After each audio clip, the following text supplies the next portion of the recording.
everybody, Matt Geary here for the Geek Pride cast on this Monday evening. With me tonight, as always, we have my co-host, Peter Ray Allison. Good evening, everyone. And our special guests, James Balls. Hello. And Wayne Street. Hello. Gentlemen, who are you? What do you do? What's your thing? It's spaceships, like the little blue man out of Lego. We do UK Starship Bridge Simulator. Between me and James, we have two very expansive rigs that we take to shows, live action roleplay, and other events. Not as a job, this is technically a hobby. And basically, we build what looks like Star Trek style bridges where people man the bridge to fly out and do missions and save the world or whatever it is we've got planned for them on that event. Yeah, what we've done is we've built bespoke rigs for each station, so it is a different experience depending on which station you're at. We've also got DMX lighting involved for effects, and we've so when you hit red alert, it goes red. We've tried to make it as a immersive experience as we can. So how does it all work together? How does the experience work for you? So your average Joe, I come in, how does that work for me? So you would first of all, sorry, James, you go. So some of this came from a bit of experience, and Wayne, for the most of the conventions we run a set scenario that Wayne wrote coming up to 7 years ago. Yes, 7 years now. Which is the same scenario we've run at nearly every session at every kind of convention that we've gone to, because no one's ever finished it. It's the Kobayashi Maru. It is a bit Kobayashi Maru. It didn't intend to be. It just, I think when Wayne wrote it, he was set at a certain skill set that he already had in the game, and doesn't really matter. But what I tried to do with that is have a scenario that tries to involve all of the stations. The game we use mainly for conventions is Artemis, which we're not commercially linked to Artemis. We don't sell Artemis. It's just we use that as the software because it's very easy for people to pick up at conventions. And if you play some of the random encounters, you're not necessarily going to get any involvement in the game as a comms officer or potentially a science officer. So Wayne put together a kind of scripted mission that takes you through each of those stations, allows the players to introduce themselves to each other. We tend to hang around for that first part of it to help each person learn the different stations and what they can do and how they respond to what they're being asked to do by the captain. So usually there's 5 stations and 6 players.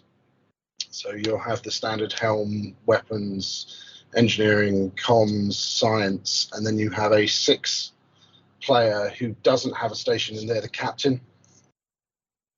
And generally, once we get through the start tutorial, most players and teams are fairly self-taught. We need very little intervention after that, and it takes them through a mission. But I'm not going to tell you what the mission is because it would have to make Wayne. So how does the sort of like these consoles that they work? So do they have to? How are they set up? What is it they sort of see in front of them? What is it they do? So each one's got a very different experience going on, slightly different. They are all seeing different screens, basically. And in front of them is a acrylic board with some buttons on it, which make life easier, but they're all touch screens. You can just push the buttons on there. So the easiest example, to run through it quickly, you've got the helm officer. He can fly the ship. He can move left and right and go faster and slower, but can't do anything else. Can't shoot weapons or anything. So also can't see a map. So suddenly he's very reliant on the science officer who can see a map and can scan things and tell you what's going on, but obviously can't do a lot about it. So he's got to then relay that information to, say, the helm officer and the weapons officer, because the weapons officer needs to know how to use his weapons, what beam frequency to set to do the most damage. But he can target things and try to shoot them, but ultimately the ship has to turn to aim to fire at things as well. So that's now 3 interactions going on. While that's all going on, you've got the comms officer who's trying to chat to them, trying to get the enemy to surrender. In Artemis, trying to insult the enemy. So you can send insults to them to force them to attack you, to do stupid things. And then while those 4 are going on, there's still an engineer, widely voted the world's worst position, which James is usually the big at. Yeah, I always call it the IT support. Have you turned the ship on and off again? Well, no, it's more if you're doing it really, really well and nobody's having any problems with the way the ship's running, nobody cares. They only talk to you and usually to shout at you when things have gone wrong. Oh, right. So it's all IT's fault. It's all engineering's fault. It's like, oh, I can't turn. Oh, I've got no powerful weapons. The shields are down. How does the captain fit into all this exactly? He's got to coordinate it, basically. Right. So he's got to be making the decisions. So a good captain could be very simple. So you can just shout, target N16. And then all the crew will go, right, I need to turn to N16. The weapons officer knows I need to shoot N16. But he's also listening to the comms officer, because the comms officer will be telling what information's coming in. And long story short, he's got to work out what's going to be useful and what decision he's got to make next. Now, some officers are great and some are awful, but in an hour session, you go through a lot of different quality of people. And that's kind of what it is. Was it the best ever run through was a 7-year-old boy who was the captain? 7-year-old girl who was captain. A 7-year-old girl. But that's the basic convention layout. And then we run a couple of different softwares for other scenarios. So we also do LARP, live action role play, where we run for a system called Wherein. And they have a similar experience with slightly different software, but the basic mechanics we just ran through are identical. The only difference between that and, say, Artemis, it's a fully GM'd experience. So like a tabletop roleplay game, there's a GM sat there GMing the whole game. So making live changes to the game as it's happening. And that's the sort of thing we show up at LARPCon or certain LARPs. But for the main part, the actual game's virtually identical. You've still got engineering on all those positions. Yeah, it's just more like the nature of the mission changes. Yeah, correct. Instead of a pre-scripted mission, which we use for conventions for ease, because we've got to run a lot of people. Yeah. For live action roleplay, we could have requests for anything at any given time of the day, and we've got to be live GMing that. It's not much of a difference, to be brutally honest, but it just takes a bit more work from our point of view. Yeah, I think when I first met you about 5 years ago at the UK Games Expo, how was that the first time there, or had you been there before? We discussed. We were trying to work this out, how long we could go, and it's close to 6-7 years, isn't it? Yeah. So Dragon Days was the first event. That was Dragon Days in Newport. Just to tell a story, when we got into this, we used to do a lot of role play and other bits and pieces, and both Wayne and I had children around the same time, about 7 years ago. And Wayne came to me and suggested we do this because it might be something that was nice and easy for us to do now that we had kids. It is not. That was a lie. It was a complete and total lie. So I think it's been about 7 years. We've been to every UK Games Expo since that first year. Apart from the one that ran last year. The COVID one, yeah. Yeah, because we... Were you there last? Were you there the most recent one? Yeah, we were there recently. Why did we miss it, Pete? I didn't realise you were there. That sounds awesome. We're always in the same, and since the start, we've always been in the same spot in Hilton. Yeah, that's right. We weren't. Booked. You have to make a special trip over to us because we're put into 2 rooms in the Hilton. For that first year, we had 1 ship. Yeah. Which was basically a bunch of Dell PCs from memory and some custom-built units. Like you say, they're not still Dell PCs. They are, technically. And then this is about the 4th iteration of the rig. Okay. Yeah. So it sounds like it's changed quite a lot since you first released it. I mean, so when the first rig before we were on, Wayne was saying, this isn't a business. This is something that we just do for a laugh. We used to play a lot of Artemis. What is Artemis, by the way? You've mentioned that a couple of times. What is Artemis? Oh, it's the software, the Starship software, essentially. Yeah. It's the software we use to run the simulation.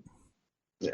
So it's not a software unique to us. You can go out and purchase it today if you wish. We're not affiliated with them. We actually run a number of different softwares for different purposes, but all of which simulate a Starship, essentially. Yeah. But at the start, we were playing Artemis as a group. Back then. Is Artemis a video game? Or... Yeah. Yep. Okay. Yep. It is relatively lightweight to run as well. You need a server that's 1 gig graphics card still. Yeah, 1 gig graphics card these days. Not much else in terms of your spec. It said the original rig was just running on some very old Core 2 Duo machines, and we've now got those point of sale type. The tills, essentially. They're glorified tills. Yeah. Which I've repurposed for the job. But it's not a heavyweight bit of software, essentially, what we use to run this. Because it's not a heavyweight game from that point of view. It's a 6-player co-op game, yes, but we're not talking high-end graphics or anything like that. But it doesn't need to be. We have rapidly found over the years, and one of the reasons the rig has changed is we used to have projectors to project the main view screen, Star Trek style, up on the wall. And it's virtually pointless because no one's looking at it. It's lovely to look at. As you walk into the room and you see it, you go, wow, that's what they're playing. That looks awesome. But they're looking down at their screen, which is just showing a number of dots and a weapons display and some ammo counts on one side. That's all they need to see. They don't care about the fancy graphics up on the display. So that's one of the reasons it keeps evolving. Yeah, and also as we occasionally get a little bit of money here and there, and yes. So the first iteration was just Dell machines with some Dell cheap monitors that I constructed that there was like a little wooden panel with arcade buttons in it for the buttons, and I think we bought a load of really cheap TV mount brackets. Yeah. That we then built a little wooden case around it, so it was almost like a small arcade machine in the first iteration. And then the second iteration was a bigger all-in-one cabinet, and we went a bit further, but we still had the Dell monitors, but we stripped all the plastic off and flush mounted them and had the buttons on either side for it. But they were huge because I built them thinking that we still had these whacking great Dell machines. And not long after that, we got the very small point of sale. And then we had one last year. No, sorry, 3 years ago that was more like, we set it up more like a desk because we wanted it to try and be more kind of self-contained.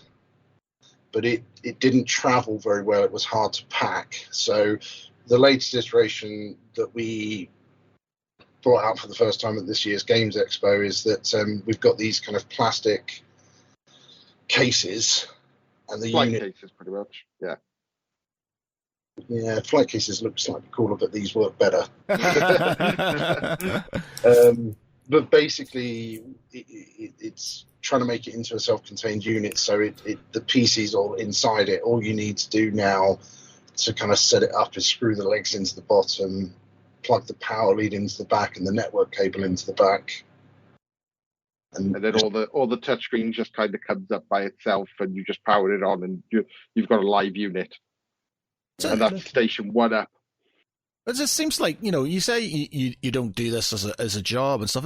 I'm assuming there's like a lot of problem solving and sort of, it's kind of like one of those sort of, it's like an escape room in a certain way, but you're not escaping, you're just trying to navigate your way through a mission. Yeah.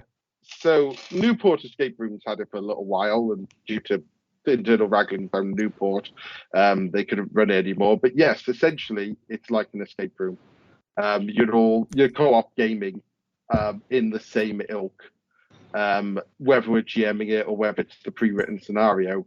That is exactly what's going on. And there's light, so when you hit red alert, the room goes red. When you shields go up, the room goes blue. As you take damage to the front of the ship, that part flashes, etc., etc. We've built all that into the system, so it all happens live. Well, like I don't want to sound like I'm offending you or anything, but I'd never heard of this before. And then like Pete was like, we're doing this. So I had a little shifty and I was just like, that's amazing. That's such a good idea. And you have like, I've been to loads of escape rooms in Manchester and stuff, and I've really enjoyed them, but I've never seen anything like this before. And I think it would be ideal for an escape room type thing, as or an escape room experience, something like that. I think it would be amazing. I think it's just our time as well, though. We both work, have families, and I know that well. And Wayne will testify that I said to him just before we went to the UK Games Expo that this current iteration, the kit, better last a few years. Yes, that was how it was designed to do. The tension just before Games Expo kind of goes like this, because we never leave enough time to get the kits built in time. We're scrambling last minute. Built. And at the moment, it's been like we've built a kit, used it for a year, maybe 2, then we've changed it. Yeah, but this time you've designed something a lot more robust, and those boxes and everything else we've done should be a lot more interchangeable, because rebuilding it every couple of years was not sustainable, because again, it's not a business. So it was just us going, oh, we want to do better. This time it was like, no, we're spending ages, or when I say we, I do a lot of the software side. James does the actual physical building of this stuff. So James had to make sure the legs fitted inside the boxes, made sure they could stack into place. So where before it was taking up like the whole of the back of a van just to get the rig there, now it's easily going in about a quarter of the space, I'd say, James. Nice. Something like that. Yeah, and just goes onto trolleys, goes in the room, comes back out. All the wiring is in place. You're not hunting around for that Ethernet cable and drive length. So we were doing that a bit this time. Well, yeah, I think the first year we ran it, we were desperately on the floor finding cables, crawling under desks. We've done a couple of conventions and stuff. When Play Expo was in Manchester, when they did Play Expo, we just get invited to that quite a lot. So we'd sort of bring this gaming table from Geek and Sons here, and we'd sort of bring a load of other stuff, and we'd bring a TV and gaming and things like that for people that would have tournaments and stuff. And that was so stressful. Like, it generally ended up with me trying to, basically persuade people to help me load up a van and then get everything in and out and stuff, and then getting people to be there to do stuff. And yeah, I understand the stress of it all. It's the UK Games Expo, it's 6 of us. It's 6 of us plus partners, and that's running from 10 a.m. till midnight over the 3 days. Ooh, that's 14 hours a day. Wow. Yeah. Not quite, because we get some breaks. Yeah. And are you busy the whole time? Is it? Yeah, it's sold out regularly. We are sold out. We have sold out before we've gone to every convention. Wow. To every UK Games Expo. So they put it up February, yeah. Usually by a month or so out. It was a little bit tighter this year, but normally by a month or so out, there are no spaces left. So it's very easy. Yeah, we just turn up, run. I've got it. I can't believe I've never seen it before. Like, you know, it looks like such a good idea. Yeah, it's really cool. It's great fun. Yeah, I mean, it's again. I can see. Like, have you ever been invited to do a team building exercises for companies? Because I can see that would be an amazing way to do a team building exercise. You're in charge of a starship. Off you go. Again, it's because we're not a business. Right. James can have his own thoughts on this. No, I did float past my work once. We were thinking about doing it, but then internal shuffle, things changed. Yeah. I would agree with you. I think it is one of those things that you could do for team building exercise. I think my first instance of playing Artemis was a drunk New Year's Eve night where we hooked it up to the telly in my living room. Yeah. That was the first instance. I convinced everyone to have a game of it on some laptops randomly for one New Year's Eve, and our weapons officer helped destroy the ship. Well, yeah. That's getting energy back. He turned all of the energy into torpedoes. So I've not heard, and people are going to shout at me, no doubt, for in the comments and stuff for not understanding what Artemis is and stuff. But it's not. Is it like land based, or like, you know, I'm not sure how old it is, but was it a case of you could co-op within one computer, or did you have to have multiple computers? You have to have multiple computers. Always been built for 5 computers plus the captain. But I did talk to a group this year that played this fairly regularly online. So you don't necessarily have to all be in the same physical location to play it. Probably easier with things like this now, though, because when we first started, wasn't this kind of level of video chat wasn't really there. So back then it was get together around someone's house with some laptops or down at the hall and party. Yeah, land party. I think we're going to have to try this at some point in time, Pete. I'm thinking the USS Geek Pride. Yeah, I think we should try it, man. That's such a good idea. Happily host something, I'm sure. Oh, man. It's not a red problem. We have done online using another bit of software, which is very similar to the LARP side. When all the COVID hit for those 2 years, obviously there was no live action role play going on because no one could get together. So the Orion Sphere were running online sessions where they were all playing over webcams like this in their kit, flying the spaceship around, doing missions that way. Oh, we should totally do it. We should totally do it. Such a good idea, man. We could just we'll just get a bunch of the guys and we'll just sort of, and we're so good. And we'll draw like lots or something to see what people's positions are and stuff. And I'm going to say I'll be weapons officer and I'll just shoot everything. No. Pete is our local barbarian when we do our D&D on Thursdays, and his answer to everything is I hit it with my axe. So I don't want I shoot it with my torpedoes as a sort of, you know, as a thing. So I think James is thinking the same thing I am, which is back to one of the original runs when I first wrote the mission. James can tell the story. What? The original run when I wrote the mission. So I'll tell it. When we've got the same mission that we've run for years, but I've obviously needed a tiny bit of updating here and there, because on one of the parts of the mission you have to go to a ship. Literally all you've got to do is fly to it. There's nothing else to do in that bit of the mission apart from fly to this other ship. Of course, someone flies to this other ship and the weapons officer goes target and opens fire. Straight away with nuclear weapons, and it just evaporates it. And then I get a radio call from inside to the outside saying, we can't get any further in this mission. And I walk in and it's like, yeah, that's because you blew up the ship. You see in that comms chat where it says, just go there and chat to them. Yeah, you blew it up. I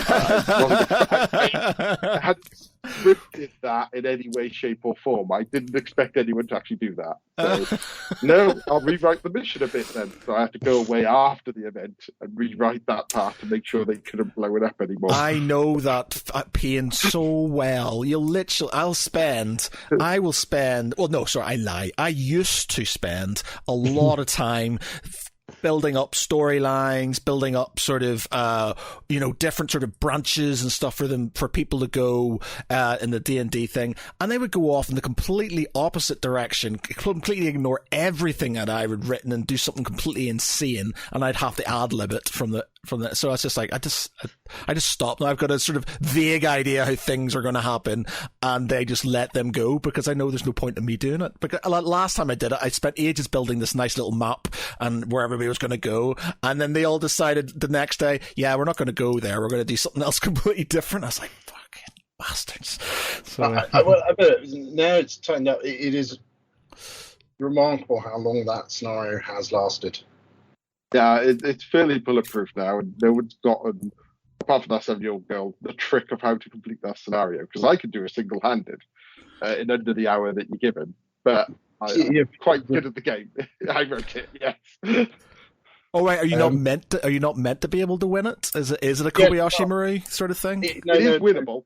It's winnable, and the sessions usually run for 55 minutes ish, around there, and it will time out at the end.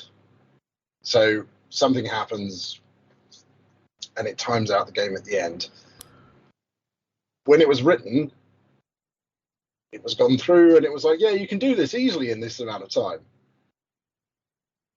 If you've played the game a lot, if you've worked together as a crew a lot, yeah, and you're used to that more kind of immersive, it's not just to go and shoot things, you have to do some other stuff type of mission. And it's just meant that when it's actually gone out into the wild, the people take a lot longer than we thought they were ever going to do the mission.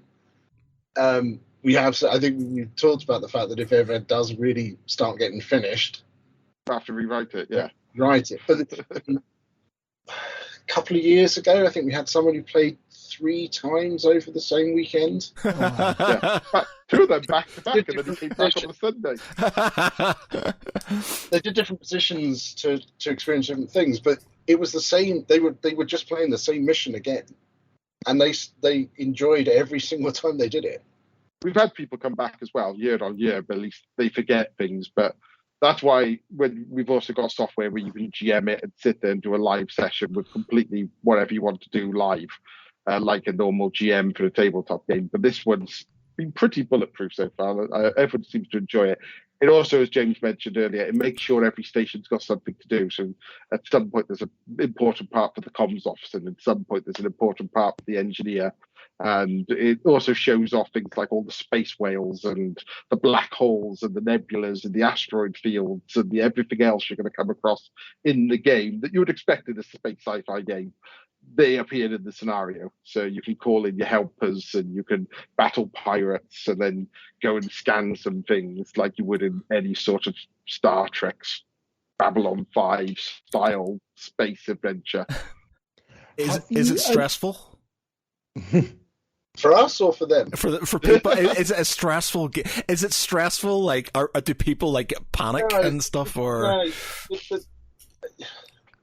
very occasionally, people don't quite get it. There was someone I think this year who turned up and didn't realise it was a computer game. Yeah, that's true. Yeah, we had that. The one of the things that said to us most is, was it really an hour? Because people seem to just get immersed in it, and the time just shoots by. And most people come out saying they've enjoyed themselves. I mean, I can't think of any serious complaints we've had over it. This year we had not a complaint, but someone really worried about it at the start. Yeah, because they were worried about, because it's cooperative, they were worried about letting the team down with their bit of it. Yeah. So I get why but we've never had anyone come out with the same issue that they walked in with. It is purely oh God, what if I don't read the right messages? I don't really worry about it. To be honest, what we've also done is we leave the comms officer with a walkie-talkie at those events, as long as they're charged, so that they can radio out if they get into any serious issues or they need some help. So we tend to step out to let them have the experience themselves. But if they really need us, they can call us in and we can try and nudge them in the right direction, or point out the message they've not read.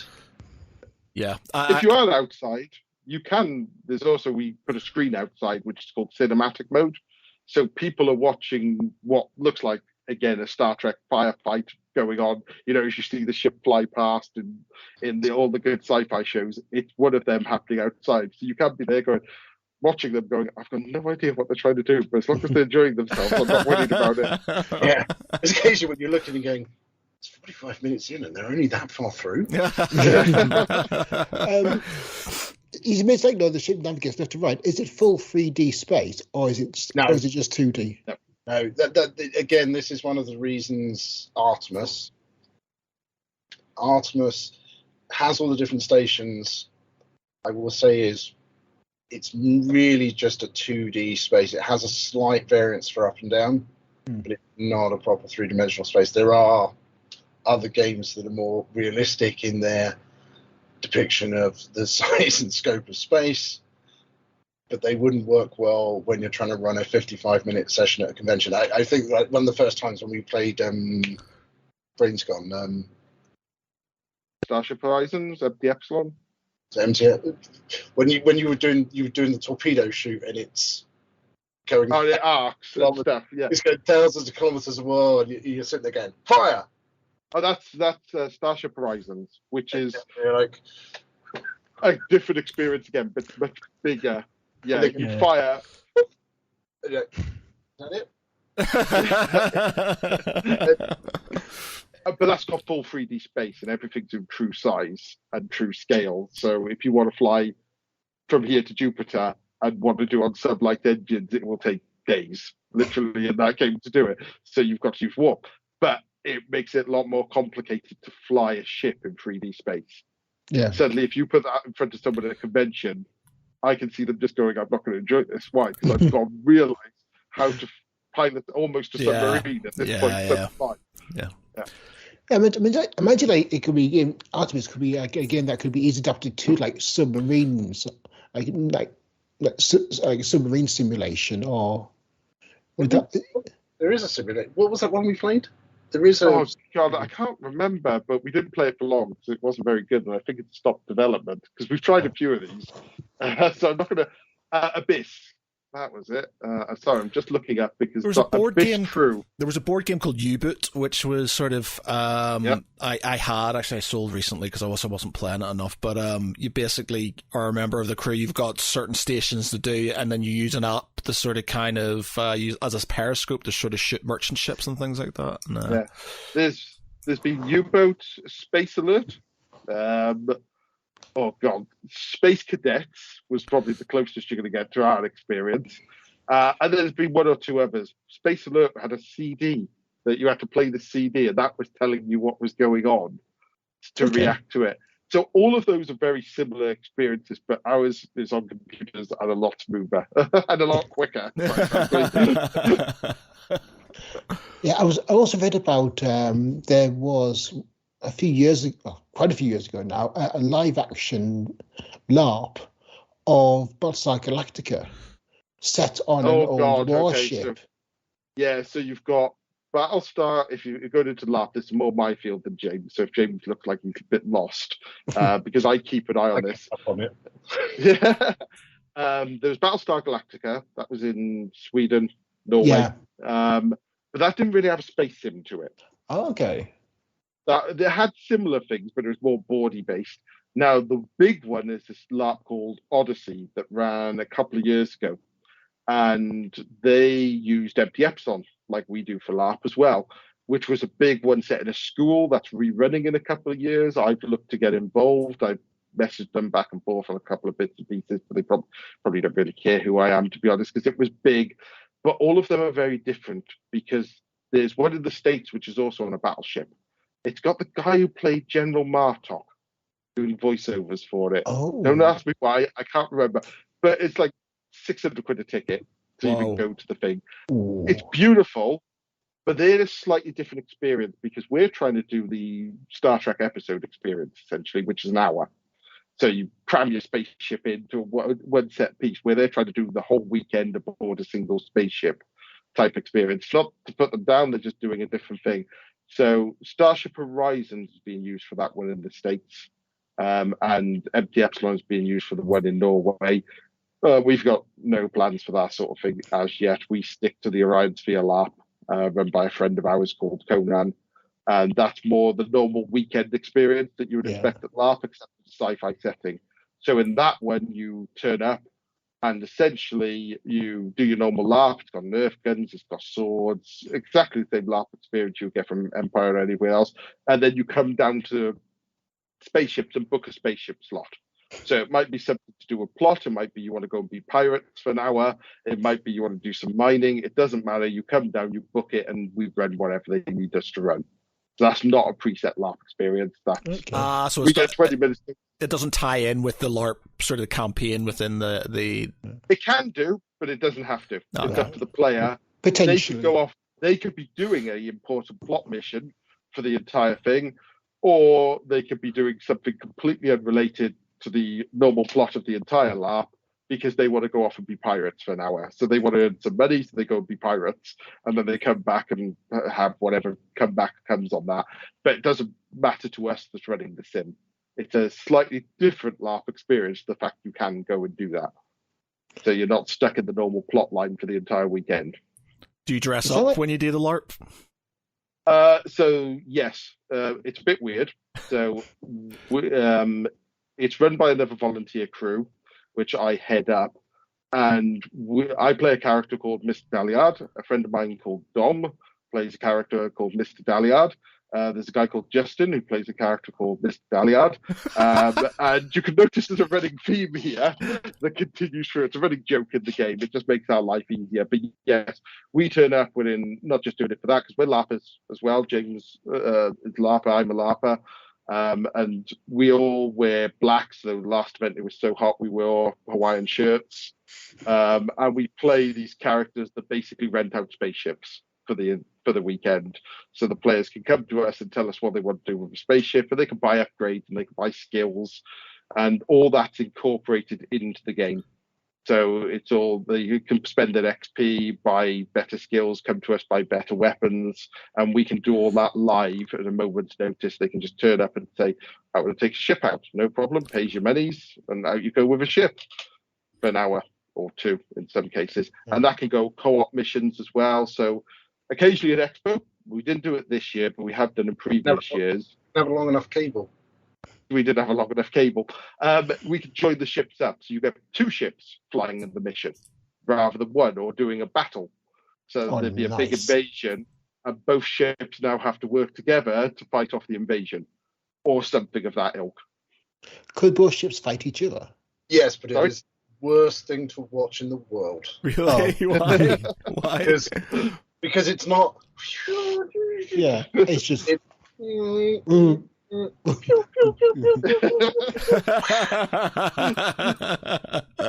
Old school. It's slugfest.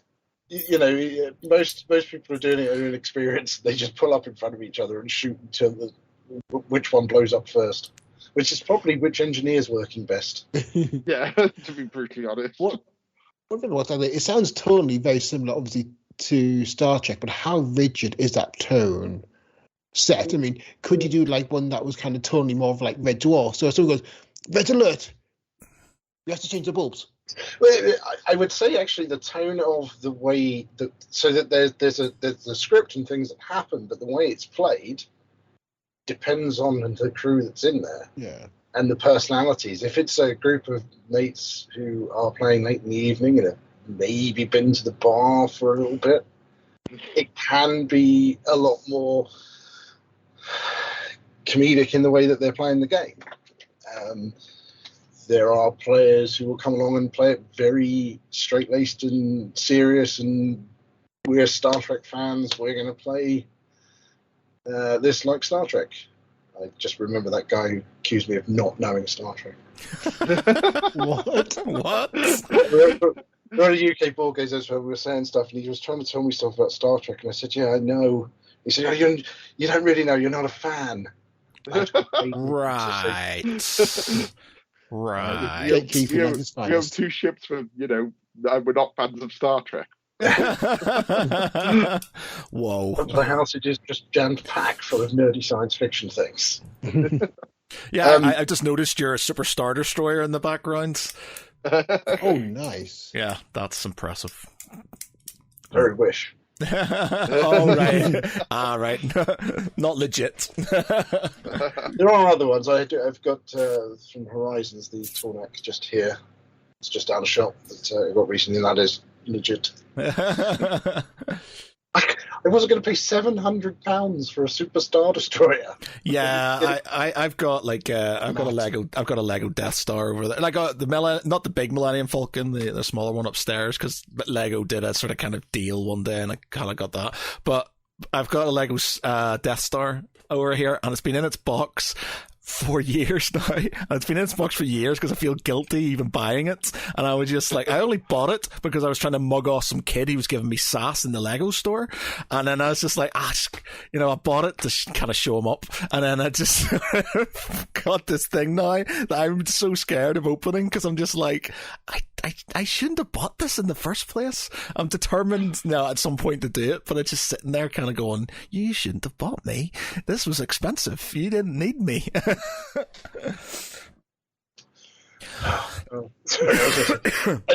think the reason he was complaining, because if you've played, we set it up as a U. Yeah, we don't use the Star Trek layout. So we tend to have the helm officer and then two down the rows like that, because we did try it once. Yep. The Star Trek layout is great for TV, useless. Because you're facing away from the people you're supposed to be talking to. Yeah. Battlestar Galactica, where they're in the middle and they've got all the people around them, is probably the optimal. Yeah. And I think that was why he was complaining. It was something about that and something else we'd done, and it wasn't Star Trek. They're the worst sort of nerds. It's not Star Trek because A, we don't hold that license, and B, we've tried the VR thing and it isn't anywhere near as immersive as what we do. So no, it's not Star Trek. Yeah. If money was no option, we would buy a pivoting platform. Oh, that'll be quality. But that was James, so good. Would we have the joystick coming up in the middle so we can fly with manual control? The answer to that is no. I was going to ask as well, what sort of environmental effects do you have? Do you have you mentioned like the red alert lights, but do you have any sort of smoke or anything else? So we've talked about it a little bit recently. We haven't done so. It's mainly just been lighting. But because we put you in a dark room, the light, kind of a big atmosphere. Everyone loves the Disco Nebula. A light that goes off that flashes purple and green when you go through the nebula. It's, I think people just go through that for fun. But we have looked at, and I showed something to Wayne recently, where it's in essence like a vape type peb. We could potentially have something where we could trigger off something to give a puff with damage. It's just something we need to look at and equally spend our own money on. It's also a case of, even with the money, I had a DMX smoke machine at one point, but I went, we'll plug the DMX smoke machine and fill the room full of smoke. And James pointed out the two major flaws of that. One is all the health and safety beyond that. And two, James was allergic. So that was like a no. Yeah, so even if you can do ever special effects, the vaporizer is probably going to be the next one, purely because of we've got to use in different environments. So sometimes it can be expo, sometimes it can be a sports hall, sometimes it's scout hut. Anything else could set off. Anything else could set off fire alarms and stuff like that. So we're kind of stuck, lighting being the main one. It's not a technical problem, it's purely a physical one. The vaporizers was the best idea we've come up with. That might be here next year. You've talked about this isn't your job, this is a labour of love. We've got Jeremy Fust, I'm going to bastardize your name here, sir, but Jeremy Fuster, I think it is. What do you guys do in real life for your real life world jobs? We both work in IT. Yeah. Not that we're stereotyping, but We are both IT nerds in normal life, so this is best man's holiday because we go away and then do some more IT stuff. That's true. I put this away in the past. A lot of I get quite a lot out of this from the building and the designing. Slightly even more than the running. I've enjoyed having gone through some of these iterations and trying to come up with new ways to use what we've done to try and make it more immersive. And I think it was like 2 days after we talked about redoing the kit, I'd done that 3D model and sent it to you to say, all the design was still looking really good for the new model. But yeah, this is IT support all over again in so many ways. Hence why we're trying to make it easy. We're specialists in different IT fields, but essentially it's IT. Is that how you know each other from your job, or are you friends before this all? No, we know each other from LARP. Ah, right, okay. What sort of LARP system? I was going to ask it. What sort of LARP system is it you use? So the first LARP we went to was Brave New World together. Was run by some friends. I'd not long been living in Wales because we both live in Cardiff, and my girlfriend, now wife, we started trying to do some role play games in the area, and one of them is we found out about Brave New World through. Trying to think of Skippy, I think. Skippy, Simon, yeah. And we'd come along and we met you and Dom and started doing some stuff together and started doing some tabletop role play games. Did some LAN parties, and I've known most of the time I've been living in there. So no, it wasn't work. It was more our nerdy pastimes brought us together. So it's basically like those, shared interests brought you together, and yeah. So who where did the idea come from? It was mine. I'm responsible for this. We've both had kids. Let's do this. It'll be easier. Doing live action role play. Yeah. That was a lie.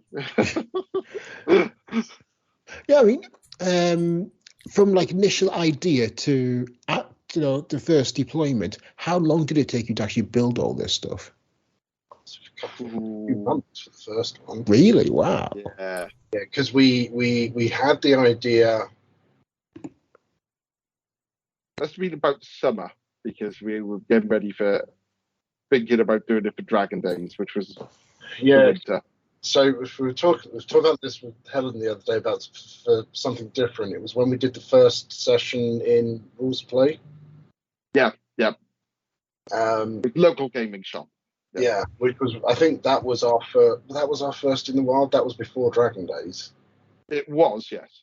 That was our and I think my daughter was, I think we were now, was about 8 or 9 months old at the time. So it was months rather than years. And putting together something like that in just months is like this major accomplishment. Yeah, it is, but it did not look pretty. it was a nightmare to wire up. I think if you go back on the Facebook group, you can scroll back through some of the pictures and you'll find the kind of evolution of the kit as it's gone through. I mean, literally the first control panel was just a wedge that I drilled some holes in that an arcade buttons could fit through.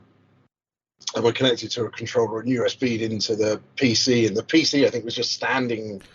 Yeah, it was just a bare bones PC just standing there. Yeah, and it was just that I built like a wooden surround thing for the monitor to be in at a 45-degree angle, and it's evolved into try and make the kit look less like a PC as we've gone forward.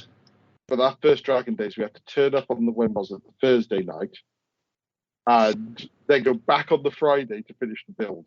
Only to step one rig. That was one shift then. Oh, wow. And it took hours. we just didn't realise how it was going to take. And that's one of the other things that's been a driving factor in changing it, is to make it more efficient. I say we were from close to, we packed everything in the van this year was it like 40 minutes, 45 minutes? Wow. 45 minutes. Yeah, so the moment the last session left, we were nearly packed away, and some of the people who obviously run the expo were walking past and said, "Oh, you guys taking down now?" And it's like, we're done. We're packed. We're just waiting for you guys now. Yeah, we were just waiting for you to say goodbye. Yeah, that was it. Aye, bugger off. We're trying to go home. Yeah. Amazing. What have you got planned next? I mean, you mentioned before, I know this build you got right now is meant to last for a few years. Yeah. Are you just going to leave it for a bit, or are you kind of working on next stage? Oh. So yeah, we tried out acrylic panels, which I had drilled into, which was a nightmare this year, but they looked quite good. There were some cheats on how to do them, but long story short, we're going to improve upon those panels. They worked pretty well, I think. They worked really well for what we were expecting out of them. So now, you see in proper fighter jets, where they got the lit up panels with the lighting all lit up and stuff like that. We were going for that effect, and it was okay. It's a trick using paper with double-sided printing and some acrylic, but now it needs to look better, and that's the next thing that James is working on. But if anyone wants to give us a laser engraver, that'd be great. Yeah, if you could just give us one. Because at the moment, what I'm testing is, can I do the effect with a Dremel? Yeah. Have you heard of makers where basically Yeah, and do keep meetings go along and things like that. But also, I often like working from home.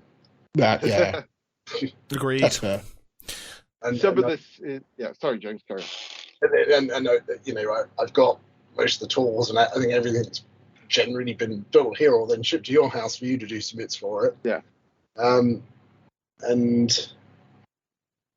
yeah, there's still expense about going to the makerspace and using the makerspace, and it's more about me trying to gear myself up to buy myself a laser engraver. Justifying it to the wife.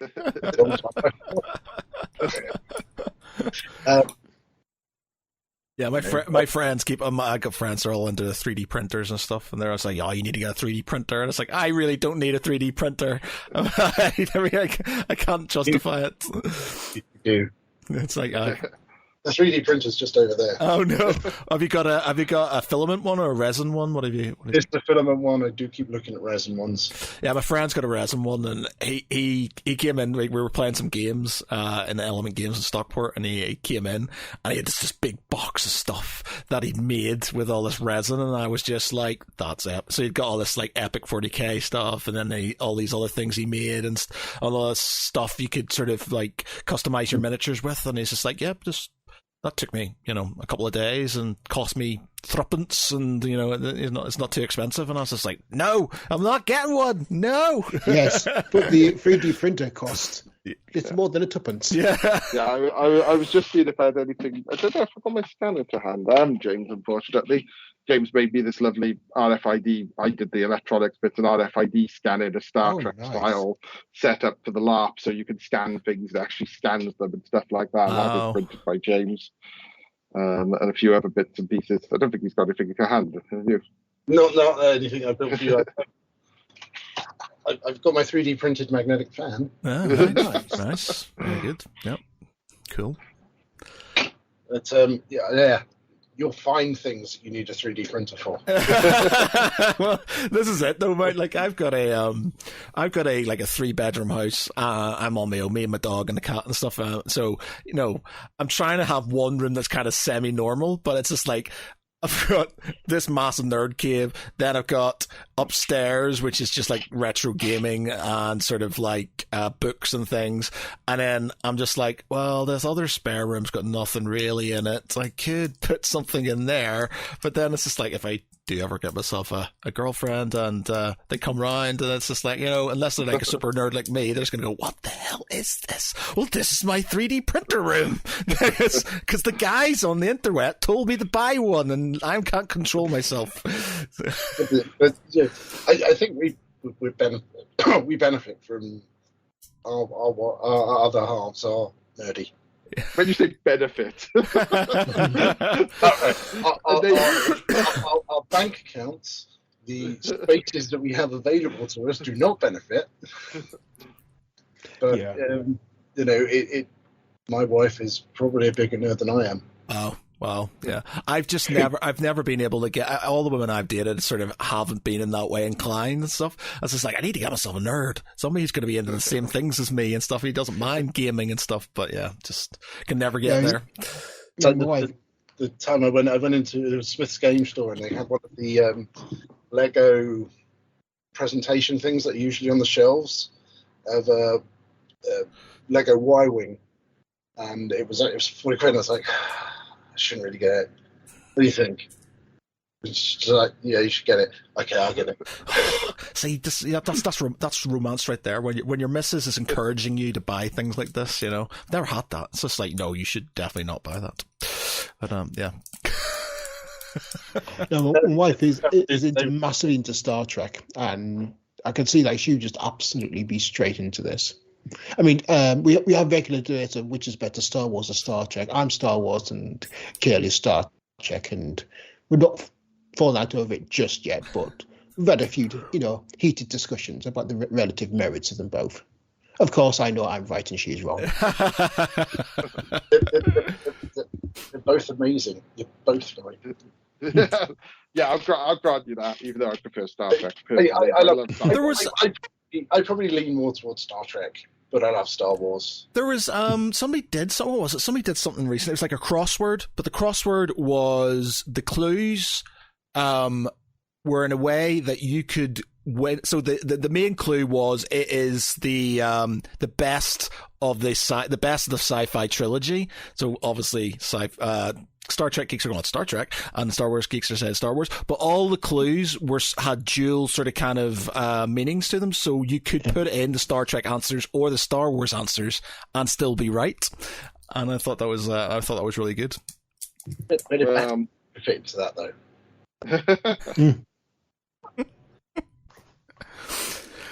That's the future. One of the best sci-fi trilogies ever. Back to the Future. The Expanse. My favourite is Babylon 5. If we're going to go for sci-fi setup, I will say Babylon 5. Every time everybody says Babylon 5, it's just that episode of Spaced where he's kind of trying to get fired from the shop. He says Babylon 5's a big pile of shit. Get out. It's a fair response, to be fair. Awesome. Who said what the Slayer was rubbish.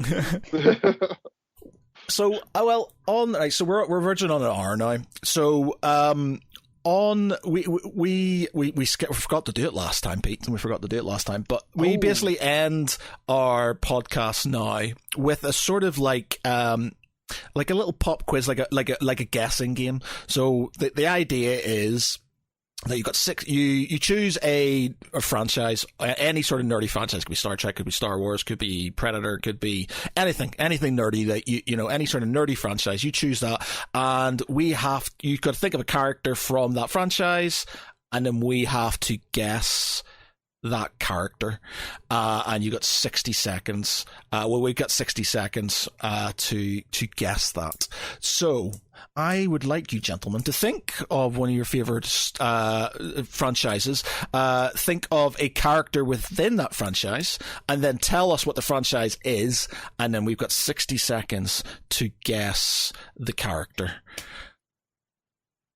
Do you want to take this one, James? I just think if you pick it, they're going to lose. It's going to be something super obscure. I'll tell you what, we'll start off. Pete can start us off. So, Pete, what have you got?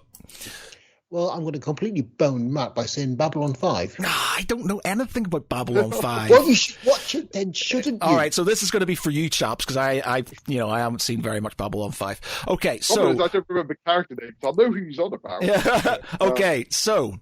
Babylon 5, 60 seconds. All right, so before we start this, right, so you could basically ask, are they in this episode? Are they, so as many, you can ask as many questions. Yeah. Are they Vaughan? Yeah, ask these questions, and then you guess, you can guess the character. Narrow it down. Okay, so Babylon 5, 60 seconds, go. Are they human? Yes. Are they in season 1? Yes. Is it Commander Sinclair? No. Are they Earth Alliance? No. Are they Psychor? No. Ooh. Are they corporate? No. Okay. Do they work for the Shadows? Yes. Mr. Morden? Yes. Oh, very good. 39 seconds. Hence the pause when I answered, is he human? Well, yes. So you get the gist? Have you got one for us? Ooh, give me a second. I'm going to just double check something before I screw this up entirely. I have one if you want me to go. You can both do one.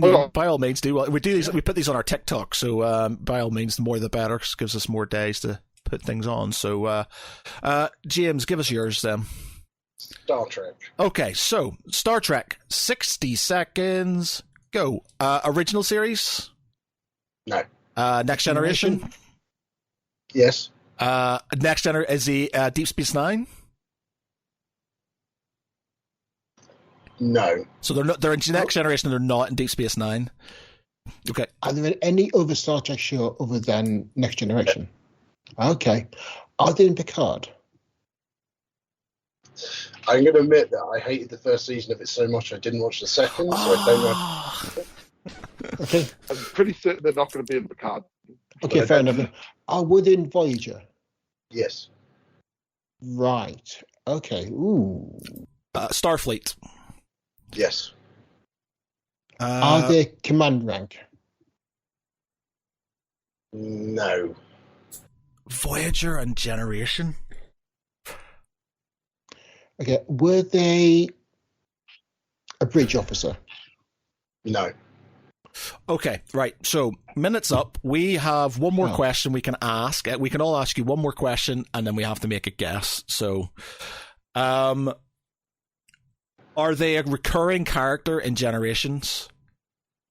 Yes. Generations, sorry, yeah. Yeah. Yes. Did they wear a yellow shirt? Sorry? Did they wear a yellow shirt? Yes. Barclay. Yep. Oh, we've had Barclay before. Oh, right. Okay, I didn't realize he was in Voyager. Oh, no way. Yeah, it is in Voyager at the end. With the Alpha Quadrant, he's part of the team trying to get them back. Right. You could have Okay. said, was he in the A-team? All right. Yeah. Yeah.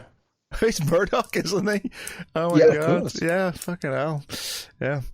Right. Okay. Cool. Nice one, Pete. I was clutching at straws there. Wayne, what do you got for us? I've got one as well. Okay, fire away. From Star Trek. Oh, another Star Trek one. Okay, Star Trek. Another Star Trek one. 60 seconds ago. Original series. No. Next Generation. Next Generation. Next Generation. Okay. Next Generation only. No.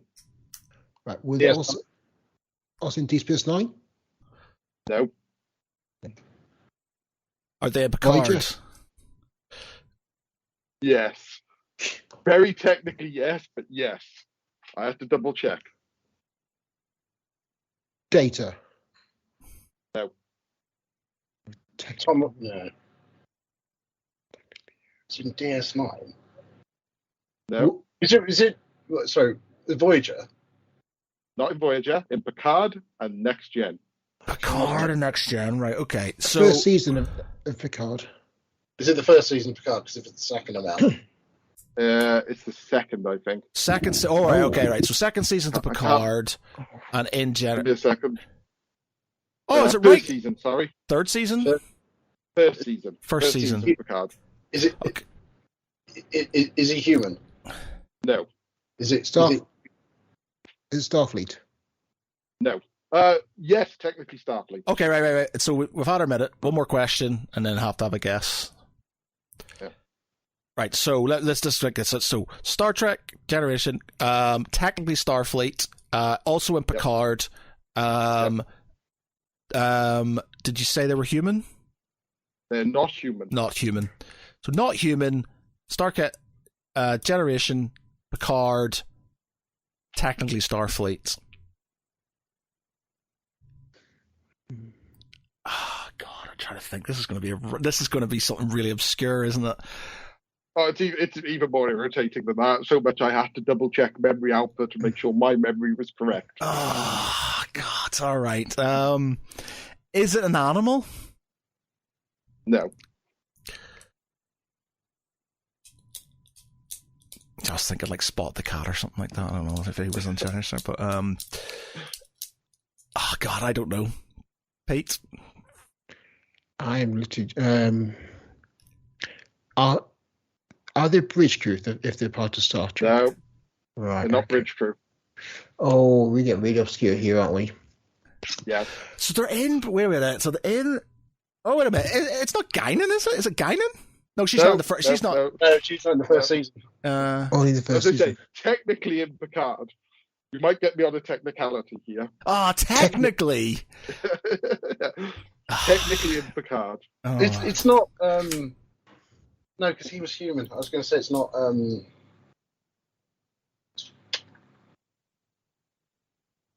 Are they an admiral? No. That's right. All right, I think you're going to have to tell us. Yeah, I'm sorry. No. Mr. Mott the Barber. What? What? Mr. Mott the Barber appears in 2 episodes of Next Gen, and his sign appears in Picard. Mr. Mott's Hair Emporium. Oh, I call it bullshit on that, man. Wow. That was way obscure. Every Alfred agrees with me and says he appears. What? Fairly sure they're not Starfleet. He is Starfleet. He's working on the Starship. Yeah, he's Starfleet. That doesn't mean you're Starfleet if you're working on Civilian Starship. contractors. Civilian contractors. Yeah, exactly. That's the reason I didn't get it completely. It's the Mott the ship's barber. Right. Wow. Okay. Right. I guess it's mine. I'm going to go Star Wars. Okay. It's not you, James, more than me. I'm going to go Star Wars. Let me think about this just to make sure who we've done already, because we've done a fair few Star Wars ones. Let me think. I guess I don't want to be too obscure, but I don't want it to be too easy as well. Let me think. Who can I? Let me just check something here. Let me just I just need to Google something here. Mr. Mott in that appears in 2 episodes. I'm going to Google that after all this. All I can remember is Worf complaining about him cutting his hair too short the last time. And Mr. Mott recommended conditioning agent. Okay, all right. Is Mr. Mott in the episode where they're being sucked through into the parrot? Is it where he holds the scissors up? I don't think that's the time episode, but he does Picard's hair, which is always hilarious for obvious reasons. Bear with me one, actually, because I think he might be in Starship Mine is the when he does Picard hair. Okay. All right. Okay. So I've got this. Okay. So it's Star Wars, right? Okay. Star Wars, 60 seconds. Go. Is he in a Film or series? Oh, sorry. Say that again. Film or series?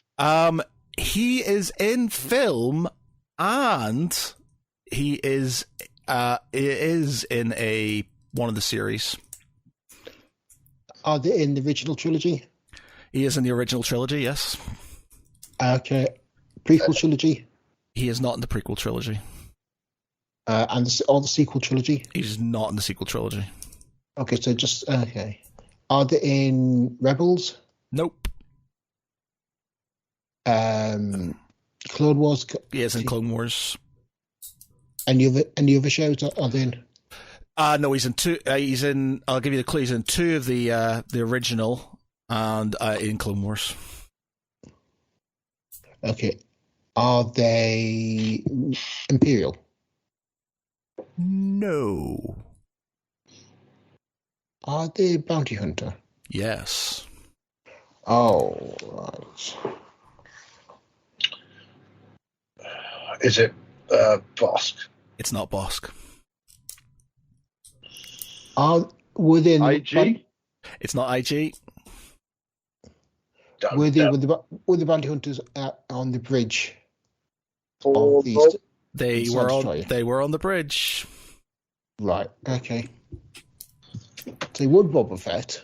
Not Boba Fett. That'd be way too easy. Exactly.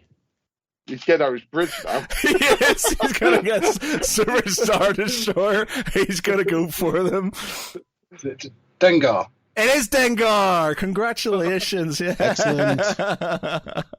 Very good. We overshot that way too long. It was too far, but there you go. It was indeed Dengar. Very good. Very good. Okay, gentlemen, that was highly enjoyable. So before we go, have you websites where you're showing up next? Tell us what's. It's all on Facebook. I don't know if Yeah, we ever got round to build a website. Facebook group for UK Starship Bridge Simulator, and bank holiday weekend.